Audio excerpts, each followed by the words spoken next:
Hey guys, Ronnie here. This week's episode is brought to you by NelsieSpencer.com. Everything Nelsie Spencer and Losing It is on NelsieSpencer.com. There you can find links to Nelsie's book, movie, and classes. Take Nelsie's writing classes or get one-on-one coaching and sharpen your writing skills. Take classes like screenwriting class and novel writing first draft. If you'd like to support the show, grab a couple things at the Losing It merch store where we have mugs, t-shirts, hoodies, hats like this one, the one I'm wearing, and much more. If you're watching this on YouTube, check out links to NelsieSpencer.com and other things such as the links to our equipment we use and all our social handles in the description down below. And if you want to contact us, tell us you love us, hate us, want to tell us you're losing a story and possibly have Nelsie read it on the show, email us at losingitcontact@gmail.com.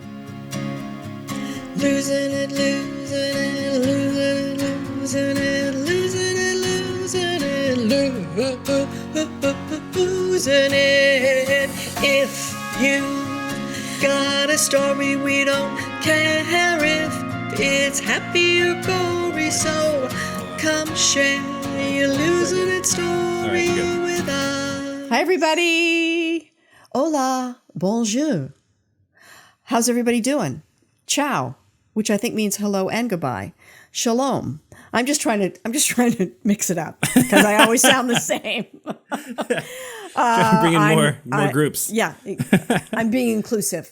Very inclusive, yeah. I'm Nelsie Spencer, and this is Losing It, the podcast where guests come on and tell a losing it story. And I am joined, as always, with the wonderful and talented and mustachioed, which I believe is a real word, Ronnie Whaley. Hey, Ronnie. Yeah.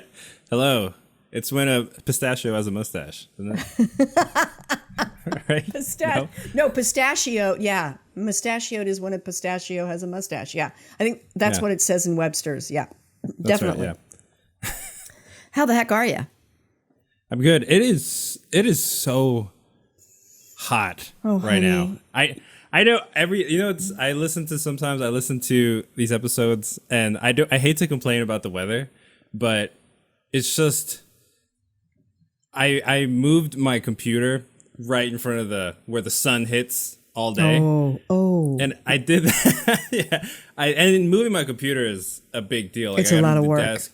Yeah, it's like two monitor stands, and then it's not a laptop. I built this computer. Yeah. And it's a lot of work. It takes like 4 hours to do it. Jesus. And now it's summer, and I'm just in a sauna. It's summer, and he's living in a house without air conditioning. Now, you might think that he's in a third world country, but no, he's in New Hampshire. How do you not have air conditioning? That is just matter of fact, crazy. In the Philippines, where it is a third world country, I would expect AC right now. Exactly. Exactly. Yeah. I mean, Water and AC. That's like me being unfair and unkind to third world countries. I mean, come on. Yeah. I'm so sorry, honey. I'm doing all right. Yeah. I have a quick little story. Mm-hmm. So I'm walking the dog today. Yes. And I'm walking her in this little beach town near where I live. And so all the houses are close together because it's the beach and you don't get a lot of property. And I'm passing by this guy's house and a house with a little piece of lawn, like really only like maybe 15 by 10 feet. It's really small. And Callie stops and she squats and she pees on it. And I hear, "Hey, what are you doing?" And I look and there's this guy down the sidewalk. He's like, "Did your dog just pee on my lawn?" I'm like, "Oh gosh, I'm so sorry." It's like, "I can't believe you would let your dog do that." I'm sorry, I guess I wasn't paying attention. He's like, "That's unbelievable. I cannot believe how inconsiderate you are." Oh, I said, "Really? Geez. Like you've never had a dog pee on your lawn before?" "Not that I know of." I was like, really? Well, I kind of feel like if you have a lawn, sometimes a dog might pee on it. But I am sorry. Is that incredible? Wow. I mean, what was that guy's problem? I don't know. It was I guess he'd gone to the corner to do something or I don't know what, but he came around the corner and saw Callie pee on his lawn and went as if I I don't know, as if I, as a human, had pooped on his lawn. Yeah. That's what it felt. That's what I mean. And I was like, plus a dog peeing on your lawn. What's the big deal? Like, first of all, it's good for your lawn. There's that, right? Also, oh, is it? yeah. I mean, peeing and pooping on lawns is actually it's fruitful for the growth of your grass. Yeah. I did not. Well, I wish I had that little piece of info that I could have tossed at him. Yeah. Actually, I just did you a favor, and I'm not charging you for it. So fuck off, buddy. Yeah, right? I mean, right? It's like the circle of life, right? Oh, coffee grinds are also really good. Ashes, also very good. Right. You know? Right. So you know what I'm going to do? Next time I walk her, I'm going to bring some coffee grounds and some ashes and put them right on his lawn, right where she while peed. you're taking a dump, you know? And and then say, "You're welcome. You're welcome." Yeah. So that's my little story. Yeah. Yeah. Um, So what else? What's up? Is there anything interesting we should be talking about? yeah, so I thought that you would find this pretty interesting. So I don't know who Shirley Temple is. I know it's a drink. You can drink it. Never had it, but so there's this. Yeah, it's nothing like Wang Wang. I'm just No. saying. It's not? No. Oh, okay. Shirley Temple, when we were kids, you could get a Shirley Temple or a Roy Rogers. And a Shirley Temple was what you would get as a kid, which was basically 7-Up and a little bit of grenadine cherry juice. Oh, it's not alcoholic. It's not alcoholic. Oh. No. Okay. And the Roy Rogers, I think, was like ginger ale with cherry juice. Because heaven forbid girls and boys drank the same non-alcoholic drink. Yeah. And Shirley Temple was a huge kid star. Yes. Like she probably was in 20 movies. Yeah. When she was like little and she could tap dance. She was like, she would say, "Oh my goodness." That was like her line. She don't, "Oh my goodness." And she had curly hair. I had a Shirley Temple wig as a kid. Really? And a Shirley Temple doll. Wow. And I loved Shirley Temple movies. Really? Loved them. Yeah. Well, Google, I'm going to now read this article. Google is paying tribute to one of Hollywood's biggest child actors. On Wednesday, Google's search page featured a homage to Shirley Temple Black. Homage. Homage. Homage. Homage. You don't pronounce the H. It's homage. Homage. Homage. To Shirley Temple Black. Is that her full name? Yeah, she got married and then I think she became like a politician. Oh, really? She actually like was a senator or something. Yeah. Go ahead. Whose stardom was so immense she made history by receiving an honorary Academy Award at age 6. Wow. On June 9, 2015, California's Santa Monica History Museum opened an exhibit titled Love Shirley Temple, featuring rare memorabilia. Google says in a post detailed Wednesday's doodle. So they have made a huge... so what happened is they did this, homage to Shirley Temple and on Google. And a lot of people didn't know who she was. So people are looking her up because they don't know who she is. So why don't you explain to the folks? They're like, who the fuck's Shirley Temple? Yeah. Now, Shirley Temple was probably my mother's age. My mom was born in 1925, right? Or maybe she's a little bit younger than my mom, because if she got an honorary Oscar when she was 6, she probably got that Oscar maybe in 1945 or something. And she did the movie Heidi. She did, oh God, I wish I knew the names of the movies, but it was always like, a Shirley Temple movie's on the good ship Lollipop. Ship Lollipop, Wow. yes. Animal crackers in my soup. Lions and tigers loop the loop. Gosh, oh gee, how... Okay, I'm going to stop because it's scary when someone my age is pretending to be 6. I should be arrested. She was born April 23, 1928. 28. Okay, so she was like 3 years younger than my mom. Oh, okay. Yeah. Okay. Ooh, she was earning $1,000 a week. Which is a lot of money at the time. That's a lot of money. in 1935. Yeah. There's a very famous scene of her dancing with Bojangles, who's a famous black tap dancer. And they're doing this tap dance routine up and down these stairs. Oh, I think I know of this. YouTube that, guys. Yeah. YouTube that, because that is fantastic. She was just the greatest. Yeah. She was fantastic. I watched her. I've seen every Shirley Temple movie. And there was a Shirley Temple doll. And we're talking, she was still super duper famous when I was a kid. And I was a kid in the 60s, right? Late 50s, early 60s. And she was making movies in the 30s and the 40s. Yeah. She made a couple of movies when she was a teenager. Well, that's so funny. I love it that Google's like, yeah, let's pay tribute to Shirley Temple Black. And everybody's like, who the fuck Yeah, so they went that? to Google Right? her. Yeah. Yeah. Right. Everybody had to Google Yeah. her. Yeah. I had to Google her too because I didn't know who she was. Yeah. Yeah. So, but now she's trending. Yeah. And now Right? you just told everyone who she is. Millennials. Yeah, you millennials. And let me tell you, whoever that was at Google that decided to do a tribute to Shirley Temple, they're fired. They're like, get out of here. Yeah, next you're going to want to talk about Mark Twain. Get the hell out of here.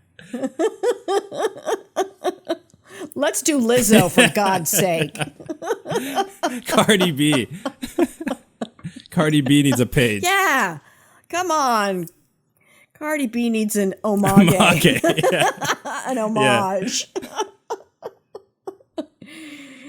Okay, so which brings us to Cardi B. Brings us to actually our guest today, who is my brother, and his name is Cardi with a T, not Cardi with a D. And people, when Cardi B first became big, they would say to my brother, Carti, are you a little mad at Cardi B? He's like, who the hell? Like in Cardi's mind, he's bigger than Cardi B, right? In my brother's mind. So he's our guest today, and he has a heck of a story. Am I right, Ronnie? Yeah. Yeah. So buckle up, get a snack, and enjoy. He's there. He just, Okay. So my interview turned him off. Okay. Okay. Fourth time's the charm. So I would love to introduce my amazing, wonderful, handsome, talented, funky, and I mean that in the 1970s R&B sense, brother, Carsten Spencer. Hey, Cart. Hey. And you were going to say Glad that I to be forgot something. The first time I was introducing you, I said something, and then I forgot it the second or the third or the fourth time. Well, you were taking my coaching, which when you said, how should I introduce you? I said, is the most talented, fabulous, wonderful person who's yet to be discovered. Exactly. And then you said, I think that might have been hyperbole. Oh. And my response would have been, if we hadn't had technical problems, I was thinking of that being my stage name. Hyperbole. Okay. Hyperbole. So Cardi, I will say, along with all of the other things that I mentioned, he's a playwright and he also is, he works one-on-one coaching, sort of a life coach, does something called sound healing. And there you have it. So hi, Cart. Hi there. How you doing?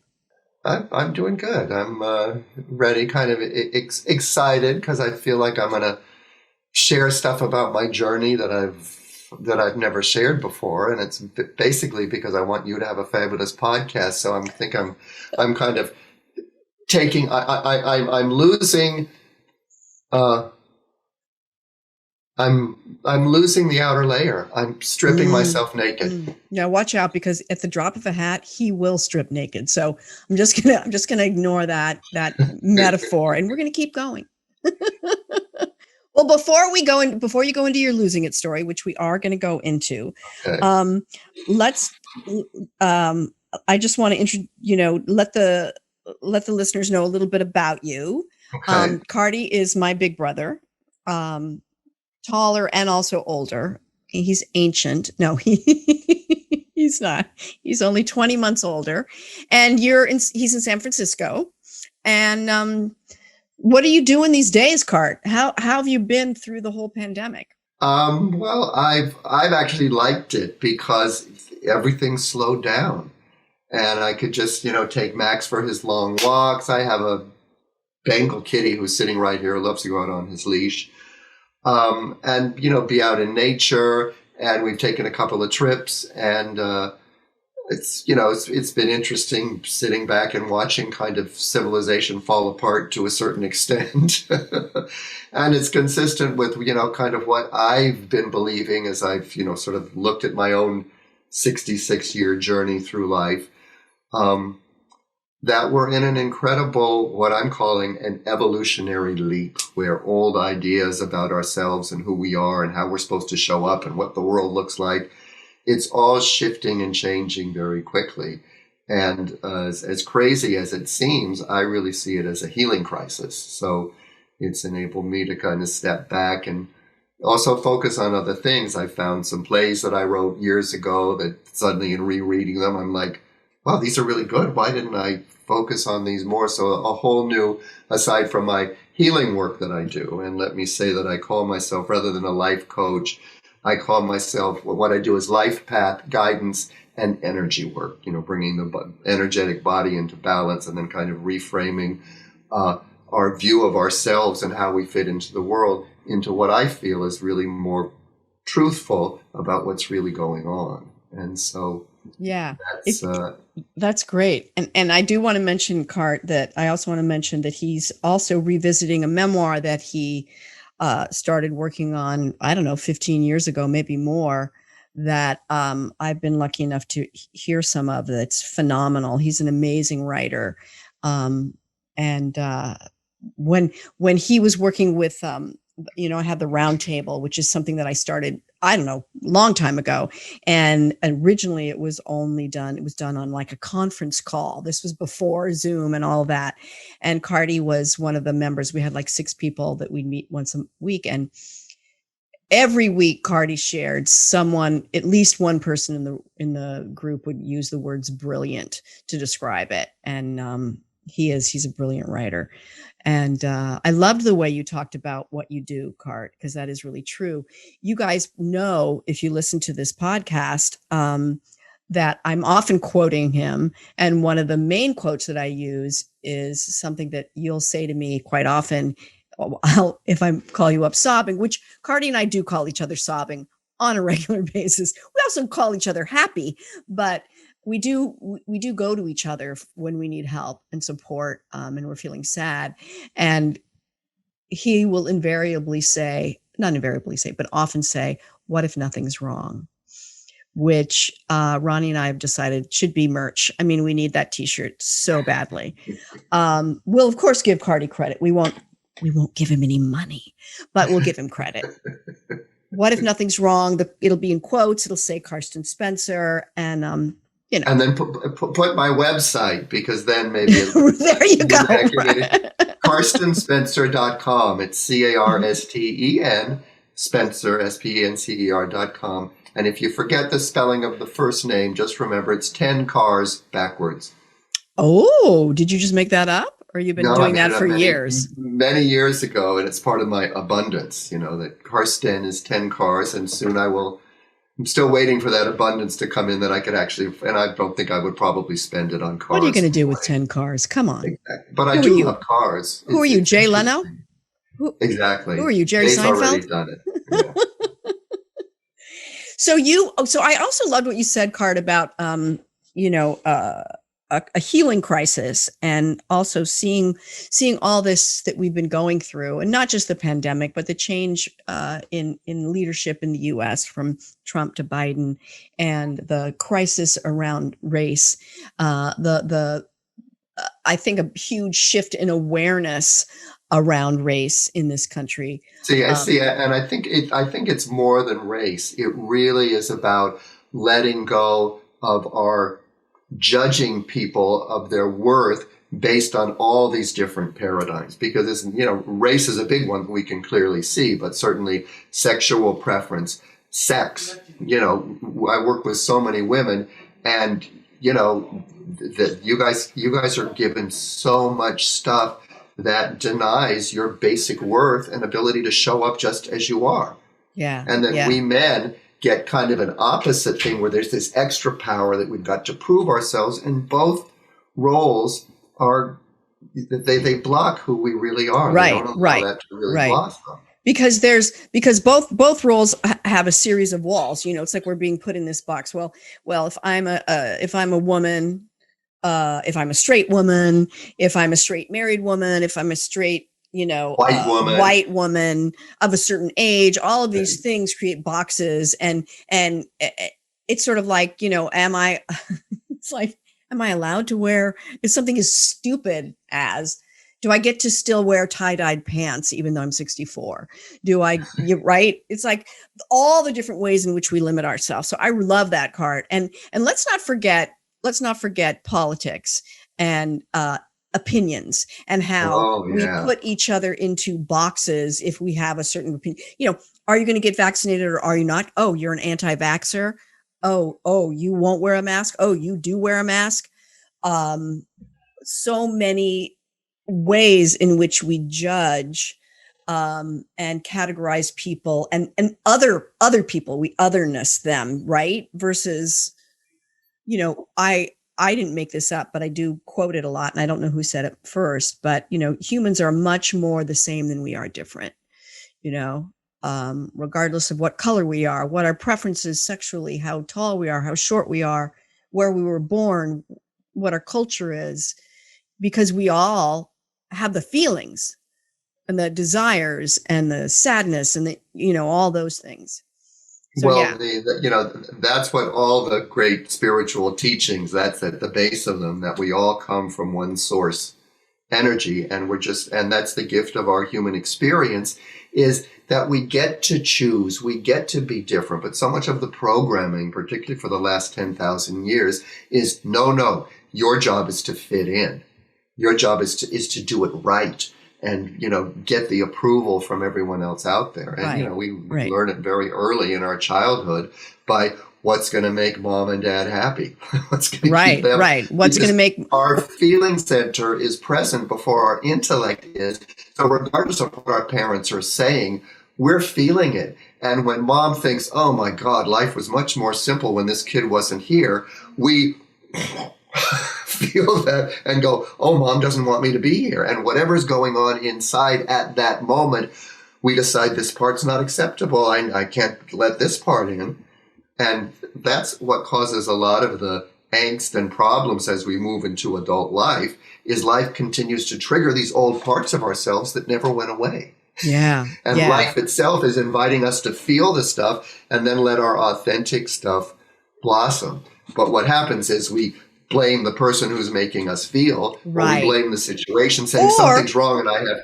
Right. We blame the person who's making us feel that way, or the situation, or we believe the feeling and we think I'm wrong, or I'm bad, or I'm flawed, or I'm broken, right? That's what happens. These uncomfortable feelings trigger a story that something's wrong. That's why that affirmation, what if nothing's wrong, is so powerful, because it sets us free. It moves us back to the feeling. What if nothing's wrong? It also means this feeling isn't wrong, because the feeling is much more intense when we decide it's something wrong and we need to get rid of it because it's inside of us. And so we immediately abandon ourselves and jump up into our head with some sort of a plan to fix. Right. So when I work with clients, it's not only is nothing wrong, but what's going on? Let's invite in the thing that seems most present. And it's always something in here. Whenever we get triggered, the thing out there really can be seen in many, many different ways. Yeah. But the feeling itself is powerful. There's this saying in Unity, which is the organization that I was connected with so long and was the spiritual teacher of the Unity Church. One of my favorite sayings of Unity is, there is only one presence and one power active in the universe and in my life, God, the good, omnipotent. So that kind of is the big picture, that there's nothing wrong. And so what I began using that powerful teaching when I would get triggered and I would say, what's going on? It's like, well, there's this really strong feeling. Is it powerful? Yes. Is it present? Yes. Then what if it's God? What if this uncomfortable feeling that's pushing me into fight flight is God and it's inside me? And I get goosebumps. I got such goosebumps when you said that, Cardi. I mean, what a fucking radical way to look at it. Yeah. What if it's God sort of guiding us towards the healing? Well, and that's what so many of the great teachers, the Tibetan Buddhist sound healing process is about allowing the emotions to self-liberate. They said the way to clear your karma, which is our fight-flight relationship to life, is by allowing the emotions to self-liberate, which simply means being with the emotions without judging, with a sense of openness and curiosity. That allows our karma to clear. Wow. And when the karma clears, they were asked, well, where do we end up? What happens when we step off the karmic wheel? They say, oh, well, then you will find yourself in spontaneous action. Such a simple phrase, right? But when I first heard it, I was like, oh, that sounds scary. Because if we've got all this unintegrated anger, fear, and grief down here, we're scared to jump into life because life's going to push our buttons. Life's there to help us feel this stuff and clear and get better at feeling so we can really be in the present moment rather than always avoiding the present moment by jumping up into our head whenever something uncomfortable or something happens that doesn't agree with our idea of ourself or our agenda of how life is supposed to be. Yeah. All right. So here's the thing. I feel like maybe we should have you on Therapy Thursday, Cart, because of, we clearly, you and I could talk about this forever, but I want to hear your losing it story. So, well, and I think this is a perfect intro because as I'm on my journey, really the losing it, what I began to lose, and it didn't happen all at once. It was, little steps, was letting go or losing my idea of myself and life, losing the programming of what it was supposed to be and my agenda of how it was supposed to go, which allowed me to, even before I knew some of these concepts, begin to step into spontaneous action. What's next? What if I'm not the person I think I'm supposed to be, or more accurately, not the person I think that I'm trying to be? Really allow myself to be present in life and ask life, what's next? Which started with me going out to take care of Mom. Yeah, hang on, Cart. Stop for 1 second because I'm going to close my door because I'm hearing noise. Okay. So the journey of this story that you're telling us began when you went out to California to take care of our mom. Right. I talked to her right after Christmas, when I think you remember when she suddenly shared with us that over Christmas, when we weren't able to get in touch with her, she was in the hospital for 3 days because she had some, the slow growing cancer that we all knew she had was activating. Yeah. So I'm just going to give the listener a little context. So our mom, this was, it was 2005, I think, when she was diagnosed with cancer. They said it was inoperable, but our big brother, Dick, found a surgeon at, I think UCLA Medical Center, got her operated on. They went into her small intestines and took out a lot of cancer. And then I think she lived for much longer than they anticipated. So it's now 2005. I guess it's actually when is it, Cart? Is it 2005 or 2006? She died in 2006. But I went out in 2005. Yeah, so you went out in 2005. I was out there for about 9 months. Yeah. So I remember that we were in Martha's Vineyard, right? So around Christmas, you find out from Mom. Go ahead, that she'd been in the hospital. No, but this is way before Martha's Vineyard. Right. Martha's Vineyard was the end when I had to go back early, and then a few days later she passed. No. Martha's Vineyard is when we decided you needed to go.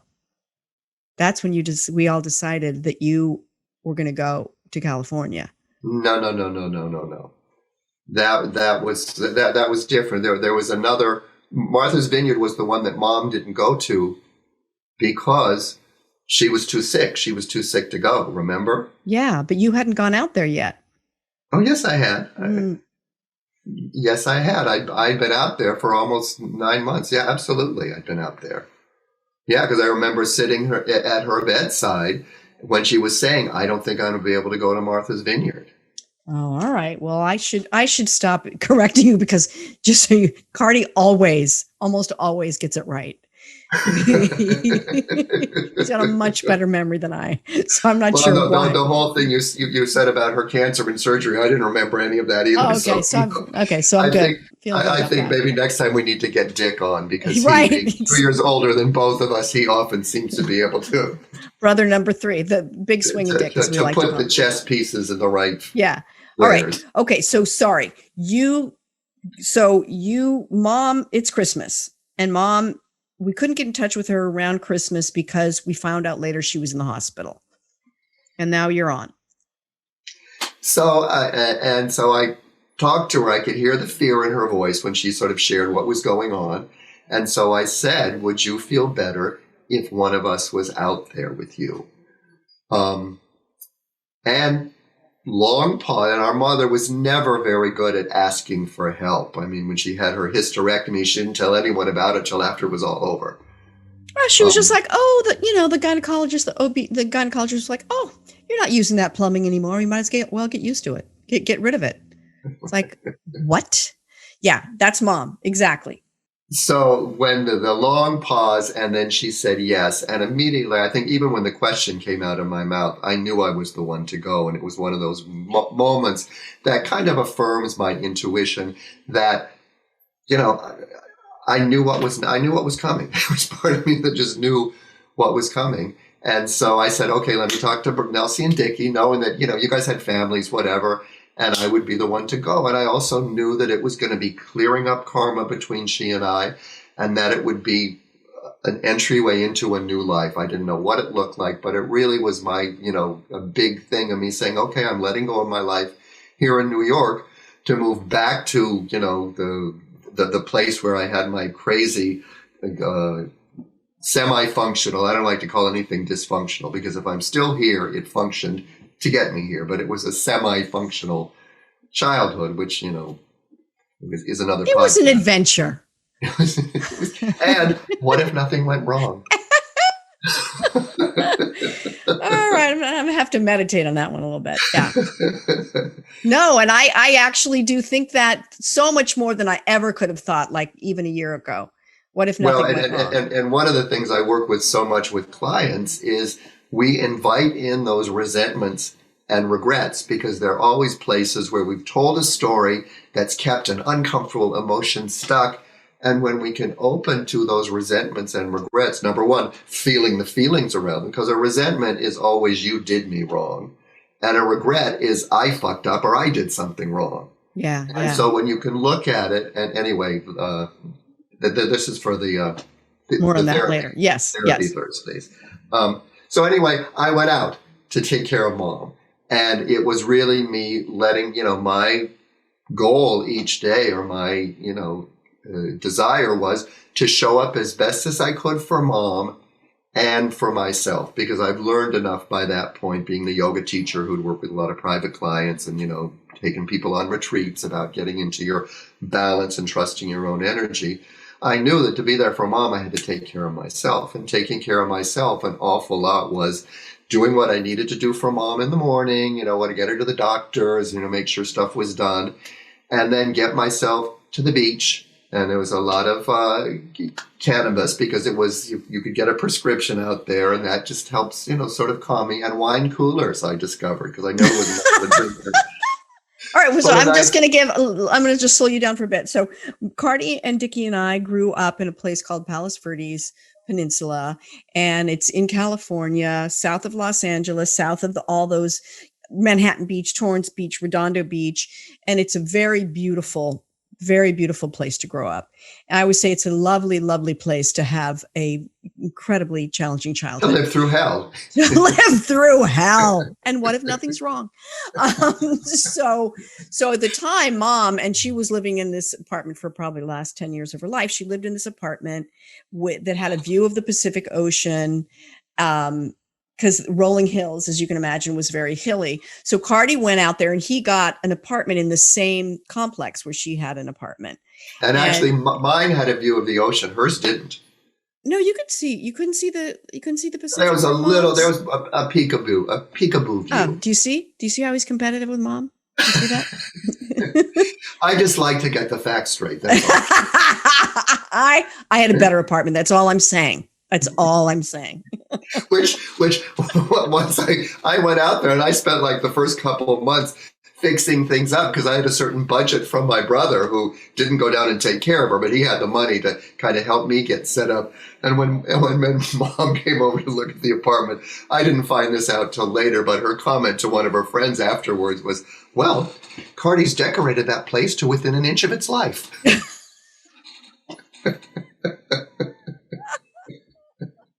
Which I have to admit I had. He had. But that's just me, that's right. Who I am. Yeah. Versus Mom, who sat on the same couch that she had since before we were born and just kept getting it reupholstered. And, she wasn't really creating necessarily, oh, this is my style. No, it's just like, well, these are the things I have and I'm sticking with it. All right. So you get your apartment. You went there with your partner of the time, Jorge. Jorge yeah. Came, yeah. Okay. So you go out there, you're getting everything ready. So we spent the 6 months taking care of Mom. And truthfully, although it was there was a sense of freedom in it because I knew that I was doing something really important. Being there for my mother, who, basically gave me life, allowing me as best I could to create a space of comfort and love as she was leaving the planet. And she gave me such a gift because, I saw her facing death with such courage and vulnerability. And, it was such a gift. And the amazing thing was as she moved towards and I found this healer when I went out there, which was a big, it was the sign from the universe saying, you're going to be doing healing work as this finishes, because he worked with his voice. And he, after working with her for, I guess, about a month, a couple times a week, her numbers that had been going up for 4 years, regardless of what experimental treatment she had had, no matter what they'd been doing, her numbers kept going up. In other words, the cancer was advancing. After a month of working with Emmanuel, her numbers dropped in half. And her doctor walked in when we got the results from the test with just this kind of befuddled look on her face. And he said, have you been doing anything different? And she kind of looked at me sheepishly like she was embarrassed. She said, well, my crazy son got me in touch with this sound healer. And before she could even finish the sentence, the medical doctor said, well, keep it up because your numbers have dropped in half. Wow. Yeah. Wow. Yeah. And it was interesting because it was after we got that news from the doctor that she found any excuse not to see Emmanuel. And he was the one that said, look, I think your mom's ready to go. I've given her some extra time. His sense it was to help her clear up some of the karma between my brother and me.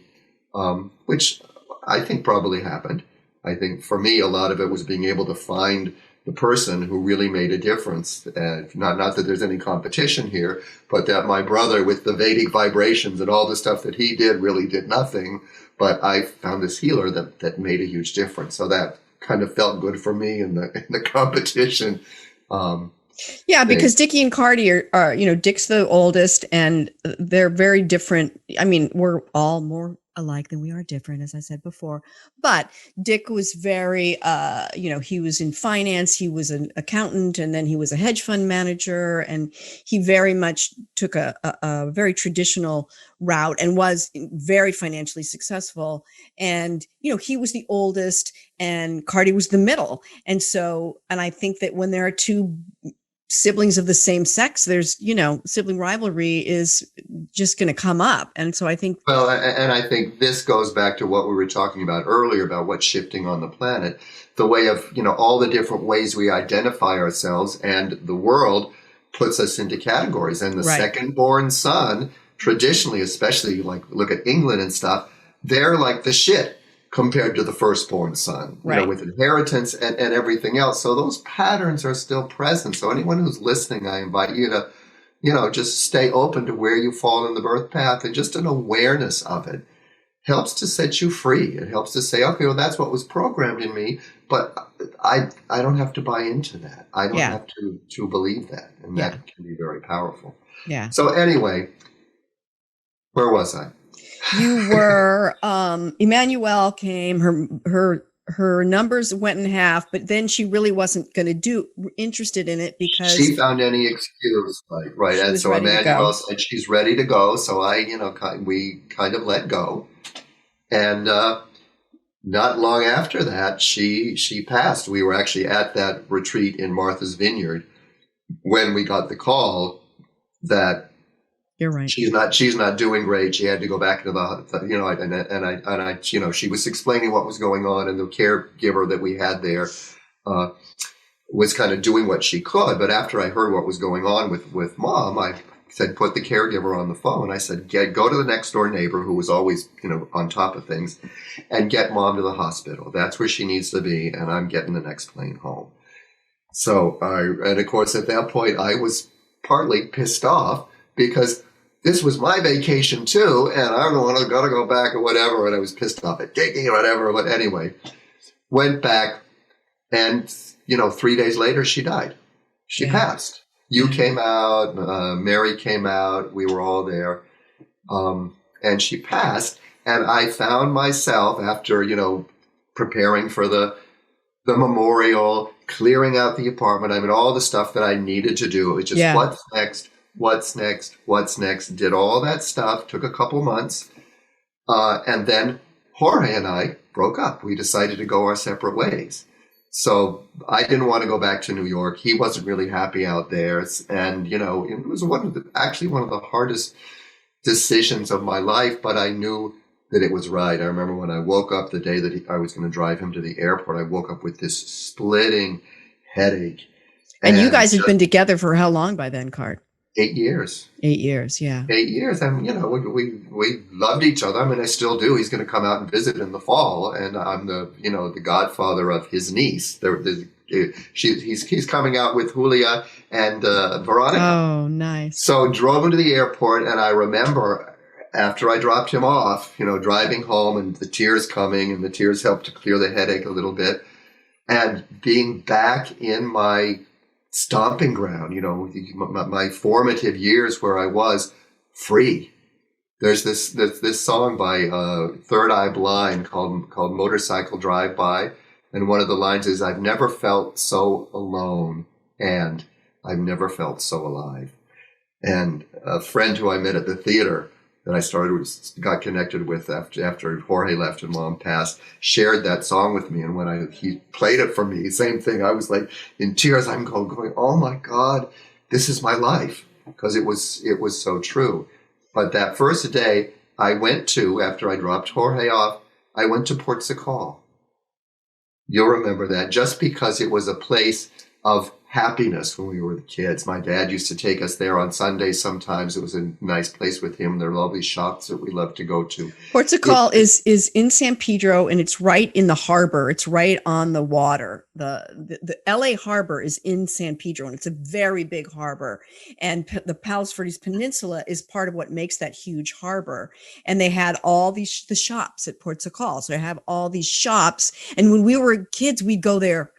Well, we used to go there and shoplift, to be honest. But I think we also bought things, right? The only thing I shoplifted was incense once, but others got some real treasures there. I'm not going to name any names. No, we're not going to name any names, but there was some. Yeah, okay. So you went to the Port Sacal. I went to the Port Sacal and just had this sense of freedom. Jorge and I had broken up. I was unencumbered. mom had died, so that, and I have to say, when both my parents died, there was this sense of freedom. It's like this energetic release that you're free. You're not accountable to them anymore. Even though I felt like, even from the divorce very early on, I just stopped paying attention to my parents. I didn't believe anything they said. How dare they give me any advice for life when their life was so fucked up? But yet they're, they stay present in your brain. But once they're gone, there was just this sense of freedom. And so the time came when the money, with a little bit of the money that mom had left, was running low, and I still had to be paying my rent and stuff. And I thought, okay, what am I going to do to make a living? And I had made a vow to myself when I left my 9-to-5 job before I went out to take care of mom. I was actually fired. Well, I was let go because I had gone in and asked for a raise. And so they decided to fire me and all the other secretaries and hire people 20 years younger that they could pay a fraction of the amount. So anyway. Which, by the way, is against the law. Is against the law. It's called ageism, but it's very, very hard to prove and to prosecute. Well, and of course, I was working for lawyers, so they probably, it would have been. But anyway, I saw it as a gift because it was really not something I wanted to do. And I made that vow when I went out to take care of mom that I will never work a 9-to-5 job again. And I'd made a vow much earlier that I would never take a job where I had to wear a coat and tie. And the nice thing about being a legal assistant, at least where I worked, is I didn't have to do that. But, and so I thought, okay, what am I going to do moving forward? So I thought, and I was actually online looking at possible, legal assistant jobs, because I was really feeling it's got to happen. And there was just this sense you're really betraying yourself. It's like, let me just see what's out there. The computer kept freezing. I couldn't do it. I was trying to pull up my old resume and it wouldn't come up. But what did come up was my yoga resume. And so I thought, oh, okay, and I'd been on Craigslist a lot when I moved out there. I forget why I was on Craigslist. Oh, after Jorge and I broke up, there was a ways to make connections on Craigslist. But I was seeing all the different things that were offered. And so I thought, well, let me offer, because there were a lot of massages, let me offer yoga massage. So and at the time, Party, yes. Were you making up yoga massage, or had you already been doing something called yoga massage? No, I'd never done yoga massage, but there was a lot of massage there and a lot of erotic and sensual massage, and there were some nude massages too. So I think I was taking my bait. I think there was something else going on that was saying, I'm free. I'm not in a relationship anymore. Mom's gone. There's no one to judge me. I love being naked. And so I put in yoga massage, and I had an idea of what it would look like, because when I worked with private clients in the past, always the first thing I did was get them to stand with their feet directly beneath their hips and kind of get them to align over their natural flow of gravity. And I would always do a little bit of hands-on. And I don't know if it was conscious back then, but I think I was already beginning to start to feel or sense people's energies. I'm doing this, my hands are buzzing, which they often do. And from the first client, interestingly enough, my hands just began guiding me through this technique that was really just about freeing the energy. And then I would move them to the floor. I'd move back in front. I knew enough about yoga because I, studied a lot about the meridians and how the energy flows. And I was just, following the diagrams that I'd seen in pictures, of following it in my head. But more, I was just feeling where there was tension in the body. I mean, I think one of the gifts of my life is very early, because of some early childhood trauma, which we're not going to go into, I went right out of my body. And so getting back into my body has been a long process, but it's also been conscious. You remember I used to faint like at the drop of a hat when I was a kid. Oh, this is too much. I'm out of here. Yeah. Cardi would faint all the time. Yeah. I mean, not all the time, but at the couple times at the doctor's office. Yeah. When we went skiing that one time. We went skiing, right onto the floor. Yeah. Just boom. Yeah. But consciously getting back into my body, which led me to yoga and just, really having an inner focus. What's going on in here? Partly because emotionally I was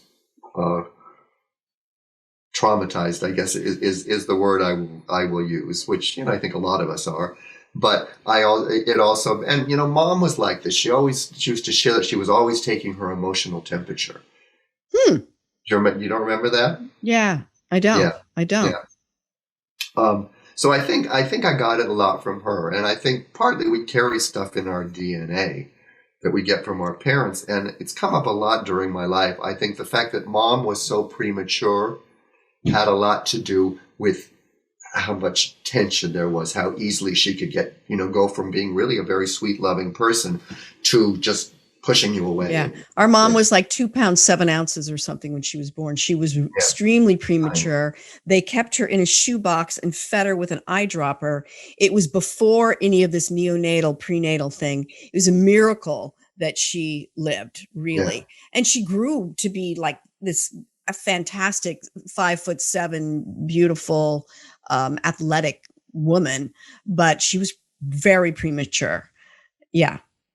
Yeah. And as a matter of fact, her mom didn't have the breast milk because she was so early, and she was wet nursed by her mom's best friend.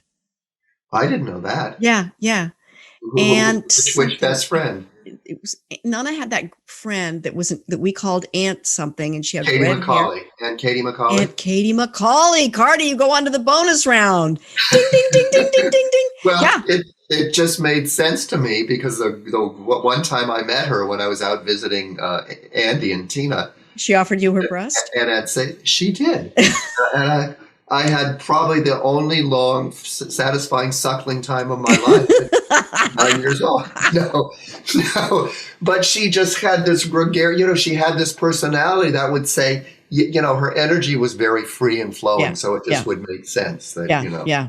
So anyway, this yoga massage began to morph into, partly because I was following the energy, and there was this option with nude and erotic, and what was the real revelation after being in an 8-year relationship with someone who was 18 years younger, and really, based on the collective consciousness, I was really, especially in the gay world, at least the gay world that I knew about when I first came out, you're over the hill, you're in your 50s, forget it.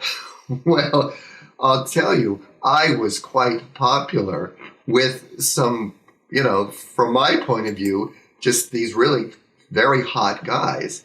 And so it's interesting because I would always honor the technique because I did feel it was very powerful what I was doing. But since I was following energy, if the energy went into the sacral center, which is our sexual area, then... AKA the penis. Well, not just the penis. There's a lot of erotic areas that once you're tuned into that, because I would kind of go into this zone when I was doing it. And I think that's part of what allowed me to let go of the judgment about, oh my God, you're just an online prostitute.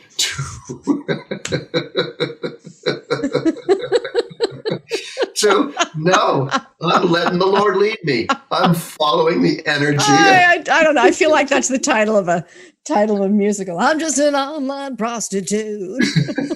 You can find me on Craigslist. Erotic massage. But actually, it was after I had a lot of clients. I was, oh my God, you had so many clients. You were making so much money.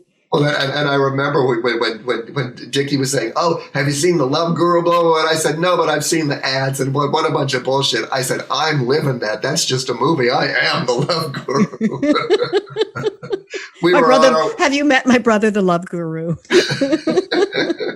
But I was, and it was powerful. Like I have a number of clients who I still think about with very fond memories. One of them brought his girlfriend to one of the sessions. So it was. Did you do like a double massage? It was a double. It was a triple. It was a menage a massage. A menage a massage. You could put that on the menu, right? There's yoga massage, there's erotic massage, and there's menage a massage. Well, You may have to cut this later, either from your discretion or I may have a panic attack later and say, no, you can't put that on. But my nickname from one of my friends who we used to sometimes do two-handed massage was Carsten Comes on Tits. Remember that now. I have to tell you. Yeah. I was entertained, but I was also horrified. There was a part of me that was like, what? What are you doing? I mean, I had a sense of humor throughout, but there was a part of me that was like, wait, what? We really? And I don't know. I don't know if horrified is the right word. I don't know. It was so, I mean, my palms are sweating now talking about it. It was so like crazy and sort of over the top and sort of outside of the box. And yet for you on some level, it was like, oh, that kind of makes sense. Yeah. And the funny thing is, it's not even like you're in fucking Palos Verdes. Like he's in this suburban, like upper middle suburban environment. It's not like he's like in the East Village or even in Manhattan or even downtown LA or Santa Monica or West Hollywood. He's in Palos Verdes, which is like, right? Well, and that's what amazed me, because the emails, I'd have to respond to them. It had like a whole long paragraph of directions of how to get there. And you park by the second driveway and then you walk past but suddenly the doorbell would ring and there they would be. And more times than not, it was like, oh yeah, I'll massage you. Sometimes it wasn't, so it was, more therapeutic, and I did what felt comfortable for me, and I never did anything that I I didn't. That one story, I don't know if we'll get to it today, but I do want to share about that. But exactly what you're saying, that's the losing that old idea of what's acceptable for me to do and what's okay, as opposed to what's happening and where the energy was flowing. And, and a big part of it was mom was gone. Dad was gone. There's no parent to go to say, will you help me survive? Dickie, given the money that he would, but once mom died and there was a little bit left, it's, and Dick, as much money as he had, he never was, the one who would say, oh, whatever you need, I'm there for you. Take your time to, get balanced again. And truthfully, I'm glad he wasn't, because I want to stand on my own 2 feet, right? Or, on my own naked 2 feet doing yoga massage. I want to lie down on my clients. Yeah. And it was, I had a ball. I had a ball doing it. I felt like I was really giving some powerful, and a lot of it was because of the early sexual abuse. I had identified myself so much through this sort of confusing idea about sex and love and what it meant to validate me and stuff. And suddenly putting it in this different context where it was really about healing and just following energy, it just was it really was a sense of liberation and feeling like I was kind of freeing myself from some old shit. Yeah. Yeah. Some old stuff. Yeah. Well, and how long did you do that for, Cart? I did it, well, really until I moved to San Francisco, and then almost spontaneously, I met Turo, and his partner that he's been with. I wasn't getting those clients anymore, and the sound healing started to blossom, because the clients that I was getting here, I would often share about my journey with mom, and in trying to imitate, sort of share what Emmanuel sound healing was like, I would, being the actor, I would take a breath and make the sound. And as I did, my clients would say, wow, I felt that in my body, do it again. Or they'd say, wow, your hands got hot when you did that. So my clients were the ones that said, do the sound healing. I'd say, oh, I don't know what I'm doing. So it was very much intuitive.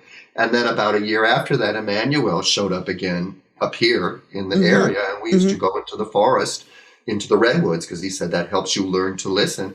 And we would do the toning and stuff. And I worked with a number of his terminally ill patients, because that's a lot who he would work with. And I remember working with him one night when he came over for dinner, and then after we ate dinner, he said, "You want to get on the call with me? Because I'm working with a client from LA whose daughter has liver cancer, the same thing your mom had."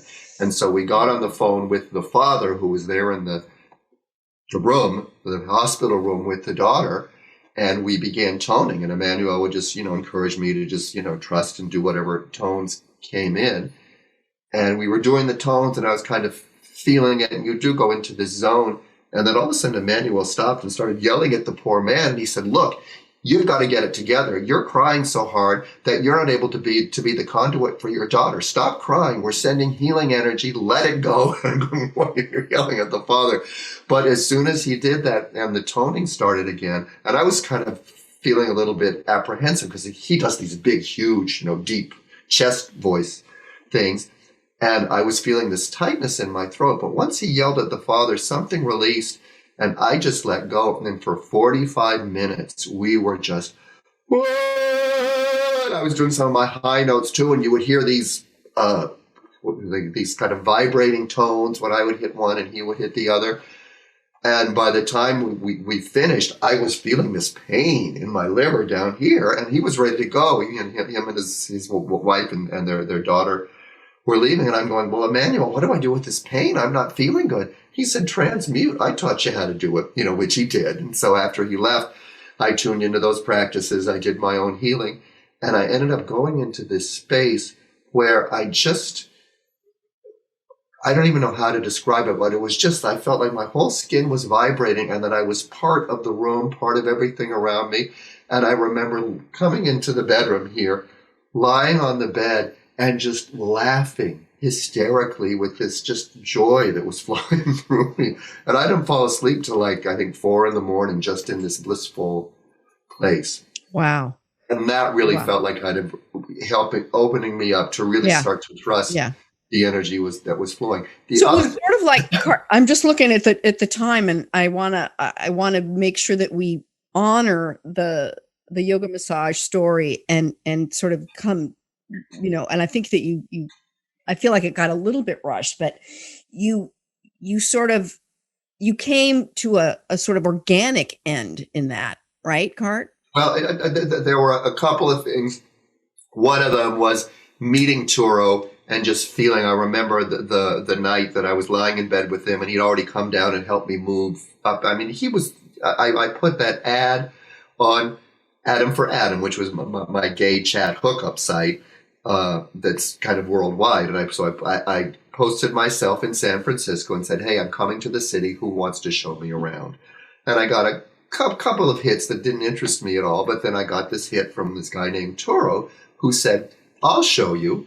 And I looked at his picture. It looked really cute. He unplugged or opened up his private picture. So I saw him in the shower. I thought, "Well, you could show me around." Well, to make a long story short. Show me around the shower. To make a long story short, I said yes, came up to visit for a weekend. He showed me around exactly the places that said, "Yes, I want to live here." 6 weeks later, he came down and helped me move all my stuff up. And 6 weeks later, we're in this apartment living together. And you guys have been together ever since. Oh yeah, 11 years. That's so great. Yeah. That's so great. And it's it's better than ever. But that happened, and then the clients that wanted the other stuff, they just melted away, and I began having a whole new clientele, an awful lot of women, still some men, but it just wasn't. It just didn't feel consistent with what was happening to be taking my clothes off and doing that thing. The other thing that happened before that, it was maybe 6 months before I decided to come up here. I was in New York working with a new client, and we went through the whole thing. And then at the end, it sort of came up, and I, asked, do you want a happy ending or whatever? Because I kind of feel the energy kind of going there. And he didn't. But then at the end of the massage, or the end of the session, he said, I just feel like I need to say that the work you do is really powerful. I don't know if you realize how powerful it is. And when you asked me at the end if I wanted the happy ending, it really threw me out of it. So it was just like this real gentle, loving way of saying, to me was your work's moving into a new place. Yeah. Trust that. Yeah. So that was right. And not to, happy endings are easy. Well, and the truth is, what is a happy ending? It doesn't Right, exactly. necessarily, Right. For him, it was not. And yeah.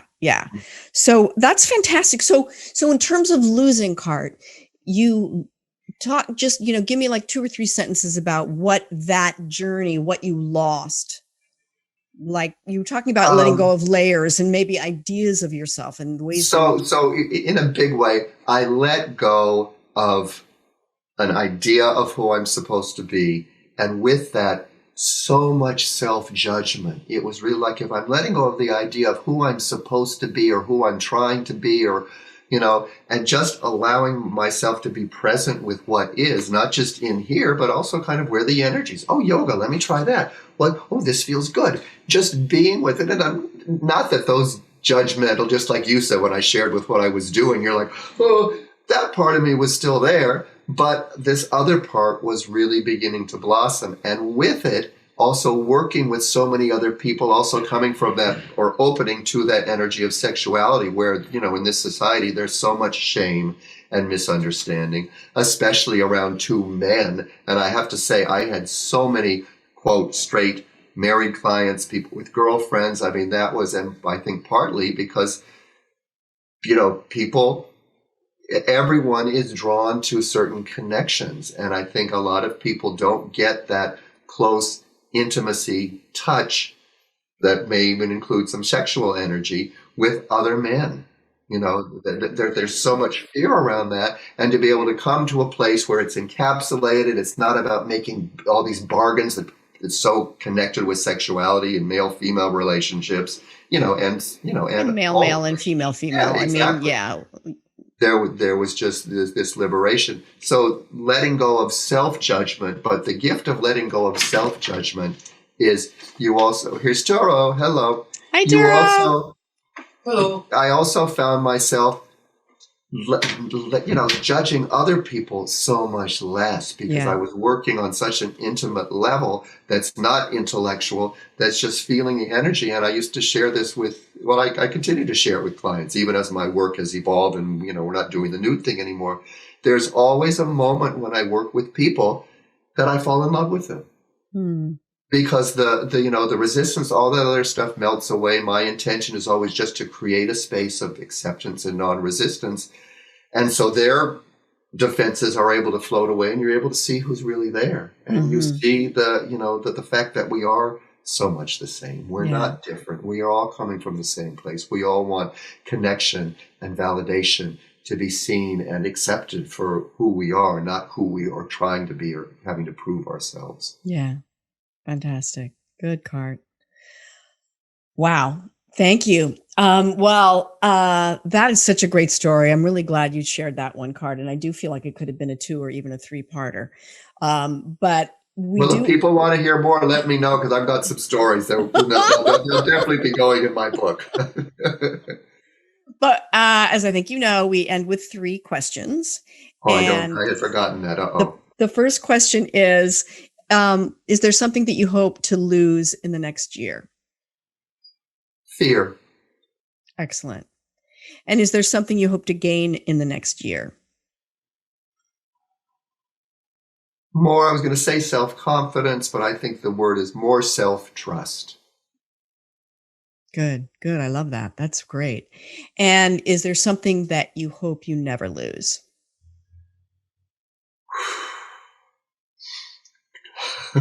It just went to Max, who's sitting right here. His little baby kitty. Well, and it's more than Max, because Max is my other Max, is Aretha, he just affirms that connection I have with Source, which is also, what I feel during my sessions when I work with people. Never lose that ability to trust that eternal connection. Fantastic. Did I answer the question correctly? Yeah. You got it correct. Yes, that was you got each one you got right, because of course there was a right and a wrong answer, and you got it right. Good. So I got 100%. 100%. Yeah. Finally. Thank you, Cart. That was fantastic. So once again, guys, CarstenSpencer.com. That's 10 cars backwards, CARSTEN Spencer, SPENCER.com. If you get in touch with Cardi regarding any healing work, one-on-one work, he does something called the Presence Process, which is very cool. I'm doing my soul singing class where I postponed the opening date till the 18th. So we got about 10 more days until that starts. And that's really about opening up the chakras and really. Yeah, that's June 18th. I think this comes out next week. So, and I also work with crystals and the angels. I'm good at helping people connect with those people who have passed on and really feel that support as well. So I do a lot of woo-woo work, but these days a lot of woo-woo work. It's not really woo-woo anymore. I'm in San Francisco. This is what we're supposed to do here. Yeah, they don't allow you. They don't allow you to cross the border into San Francisco if you don't have a couple of crystals in your pocket. So I love you, Cart. Love you. Thank you for this. Thank you. There we are. So did I tell you that was a hell of a story? Yeah. My brother, never boring. Never boring. That's guaranteed. And listen, there's an earlier episode, a pre-Ronnie episode, Losing It episode that Cardi is on that's also, I think, very good and very funny about him losing his inhibitions. So find that. Go back to the earlier episodes. But I think we have a letter, right? A letter that was inspired by Cheryl last week where her daughter lost Buddy, the stuffed animal, and it's somebody who lost something sentimental that cannot be replaced. Excuse me, I just burped. Okay. Okay, dear Nelsie and Ronnie, my cat flushed my wedding ring down the toilet for me. What? For me? Yeah, that's a good That point. sounds like, wait, it does make sense. C, my cat liked to sit on the counter in the bathroom while I was using the toilet because I would turn the water in the sink on and trickle to let him drink. Have you seen cats do that? It's very cute faucet. when cats do that. They drink from the faucet. And sometimes they just play with the water. Yeah. So I have a habit of taking my wedding ring off when I'm home, and I used to keep it on the band of my watch so it wouldn't get lost. I'd usually leave watch and ring on the counter in the bathroom. I'd just gotten up and flushed, was about to wash my hands, and the cat decided to scoop up the watch and toss it into the toilet. Bye-bye, wedding ring. That's so sad. Wedding ring and watch. Man. Well, and that's from Daisy L. Daisy. That's so sad. That's a bummer. My God. I wonder how the husband took it. That is a good right? question. I wonder if he knows. Right. Because did the husband like the cat? Or not like the cat? Right? Because if the husband didn't like the cat, you definitely want to keep that a secret. You get a new right? Well, very cheap dollar store ring. Oh, you get a fake ring. Yeah. But wow, do you think it was her engagement ring too? Because like a wedding ring, like a wedding band isn't a big deal. But the engagement ring, that's the one with the diamonds. Is that how that works? Yeah. Ronnie. So much to tell you. So much to teach. Shirley Temple. Honestly, why are there two rings? Yeah, a guy only gets one. You know how women get engaged, right? Oh, look at my engagement ring, right? You got the engagement ring. And then when you get married, it's a wedding band. It's just a band. So when you get married, you are already wearing the engagement ring and then another ring. Interesting. Yep. I feel like an alien, honestly. Yeah, just trying to get all the jewelry we can because indentured servitude is... No, I'm kidding. I don't feel that way at all about marriage. So. Well, Daisy, I thank you for the fan letter. We really appreciate it. I'm so sorry about your wedding ring and your watch and the cat. I hope the cat's okay. Yeah. Hope the cat's alive. Yeah. Well, and you know how the toilet has like a U-ring like that? Yeah. That's because if something gets flushed down there, hopefully it's still there and you can go down to the U-ring and get it.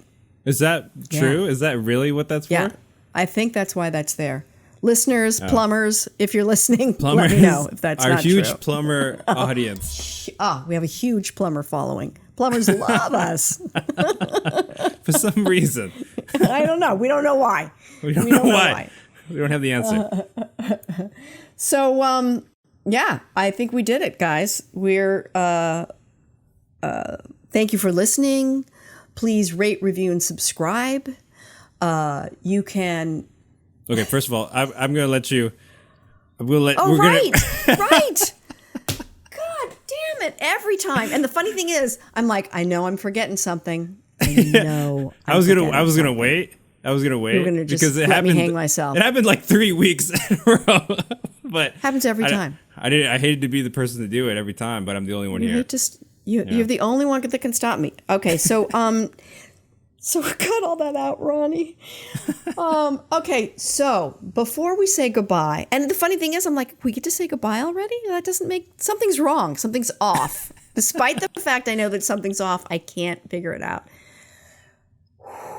Okay, so since we just heard Cardi talk about so many things. Yeah.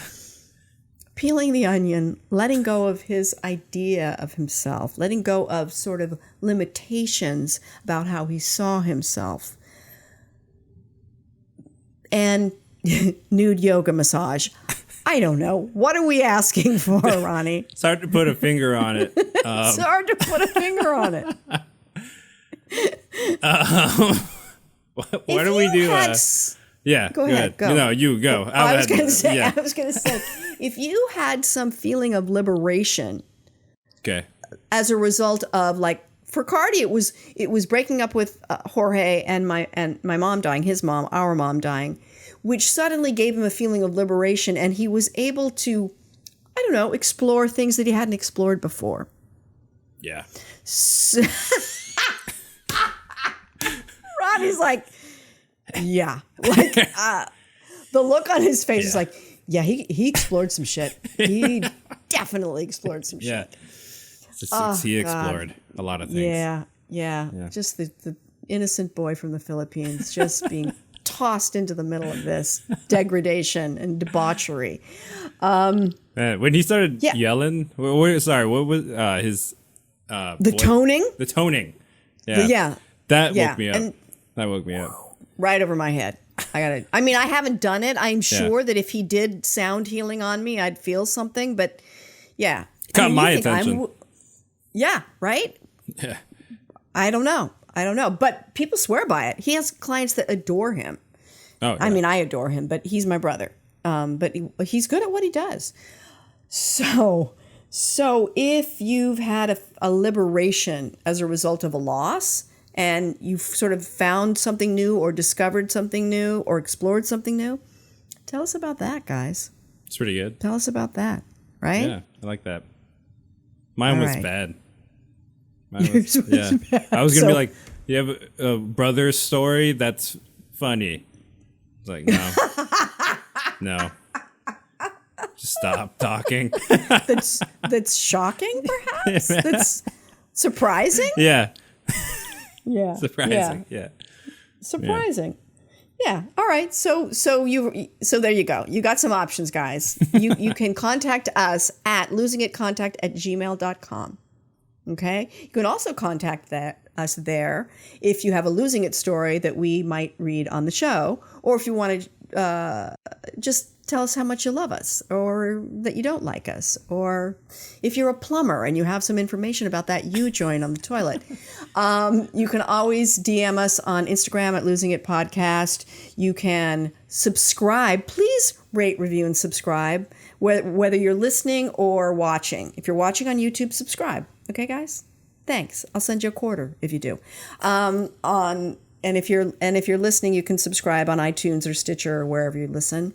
And you can follow us on Instagram. You can follow us on Twitter. You can follow us on TikTok.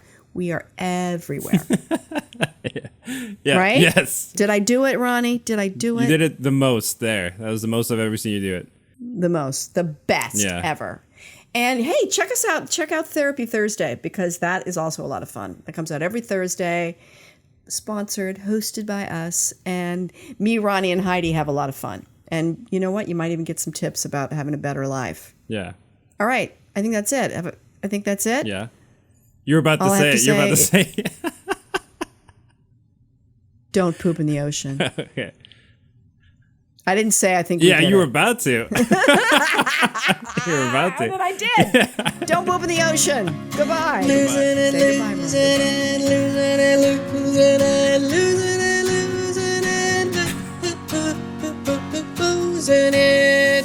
You came and you listened to the story.